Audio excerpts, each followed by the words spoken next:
कई भाई बहनों को कई बार ये प्रश्न उठता है कि बाबा जो कहते बच्चे याद का चार्ट रखो,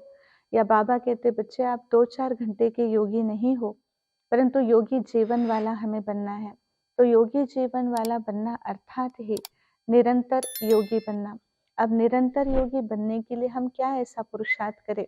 जो हम निरंतर योगी कहला सके। तो इसमें एक यज्ञ की बात याद आती है। हम सभी जानते हैं यज्ञ के इतिहास में हमारे बीच बहुत विशेष अनन्य आत्माएं जो साकार बाबा से पालना ली हुई थी, उनकी जीवन कहानी से हमें बहुत कुछ सीखने को मिलता। विश्व रतन दादा जो यज्ञ के अंदर आए हुए थे,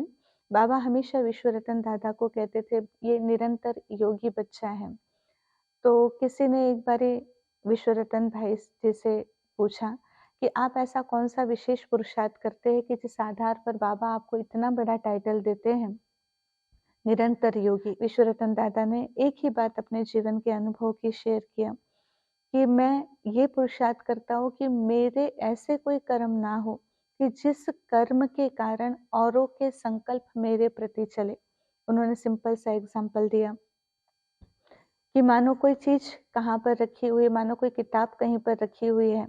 और जब मैं वो किताब वहाँ पर रखती हूँ तो मेरा ये संकल्प होगा कि जब फिर से मुझे वो किताब चाहिए तो मैं वहाँ से ही उस किताब को उठाऊं। परंतु जो चीज मैंने यहाँ एक स्थान पर रखी और दूसरा कोई व्यक्ति आकर अगर उस किताब को उठाकर पढ़ता है और किसी तीसरी जगह रख देता है, तो जिस समय वह किताब मैं ढूंढने के लिए जाऊँ और मुझे अपने स्थान पर न मिले, तो मेरे संकल्प चलना शुरू हो जाएगा कि मेरी ये चीज यहाँ पर मैंने रखी थी और ये चीज कहाँ गई। तो जितना समय मेरे संकल्प चलेंगे उतना समय उस व्यक्ति ने जो वो चीज वहां से उठाकर किसी तीसरे स्थान पर रखी है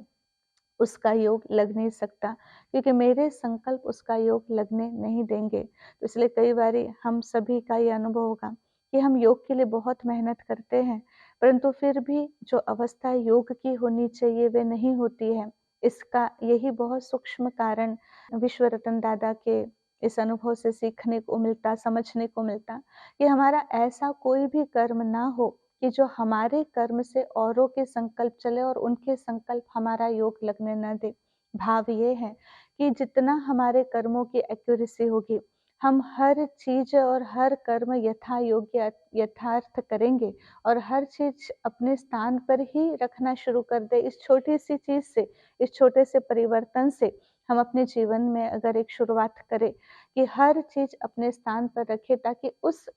बात से भी किसी और के संकल्प न चले मुझे लेकर, तो भी हमारे योग की यात्रा बहुत सहज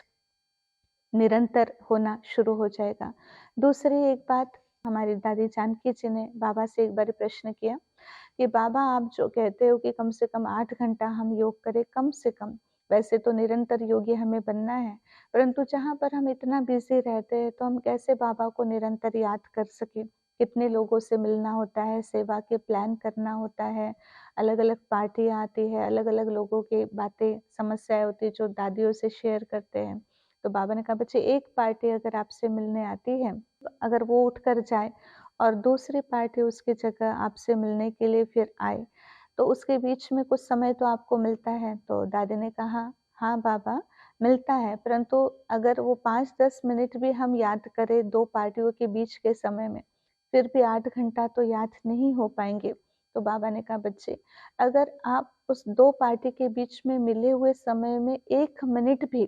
पावरफुल रीति से बाबा को याद करेंगे, तो वो 1 मिनट की याद अगले आधे घंटे के लिए आपको योगी स्थिति में स्थित कराएगी। तो आपका वो 1 मिनट आगे के आधे घंटे के योग की अवस्था को जो बना देगा, तो ऐसे करते हुए आपका 8 घंटे का चार्ट ऑटोमेटिक, भल आप पार्टी से बात भी कर रहे हो, किसी से आप व्यक्तिगत मुलाकात भी कर रहे हो, परंतु फिर भी आपका 8 घंटे का चार्ट बन जाएगा। तो बाबा ने बहुत सारी युक्तियां हमें बताई हैं, जिन विधियों को, उन युक्तियों को अगर हम अपने कर्मों में लाते हैं, संकल्पों में लाते हैं, सेवाओं में लाते हैं, बाबा को साथी बनाते हैं, तो हम निरंतर योगी जीवन का अनुभव अवश्य कर सकेंगे। ओम शांति।